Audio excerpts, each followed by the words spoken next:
चुकाना पड़ता है, चाहे वो इंसान हो या जानवर। एक परिवार में एक कुत्ता था जिसे परिवार का हर सदस्य दिल से चाहता था, परंतु वह कुत्ता हमेशा एक कोने में चुपचाप उदास बैठा रहता था। कोई समझ नहीं पाता कि उसे क्या परेशानी है। एक दिन घर में एक दूर का रिश्तेदार अचानक आया। जैसे ही वह घर में दाखिल हुआ, वह कुत्ता पहली बार तेजी से दौड़ा और उस व्यक्ति के पास जाकर पूंछ हिलाने लगा, मानो उसे बरसों से जानता हो। परिवार के सभी लोग हैरान थे, आखिर यह बदलाव क्यों? रात में उस रिश्तेदार ने एक विचित्र सपना देखा।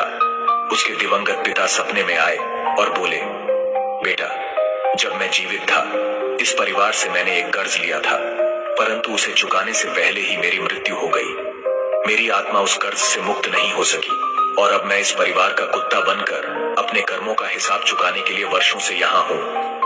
बेटा, उस कर्ज को चुका दो ताकि मेरी आत्मा को शांति मिल सके। अगली सुबह वह व्यक्ति उलझन में था। नाश्ते के समय उसने परिवार से पूछ लिया, क्या मेरे पिता ने कभी आपसे कोई कर्ज लिया था? परिवार के मुखिया ने गंभीरता से सिर हिलाते हुए कहा, हाँ, पर उनकी मृत्यु के बाद हमने इसे माफ कर दिया था। यह सुनकर व्यक्ति स्तब्ध रह गया। सपने की सच्चाई अब स्पष्ट हो चुकी थी। उसने तुरंत उस कर्ज को चुका दिया। कर्ज के चुकते ही कुछ ऐसा हुआ जिसने सबको चौंका दिया। वह कुत्ता उसी दिन मृत्यु को प्राप्त हो गया।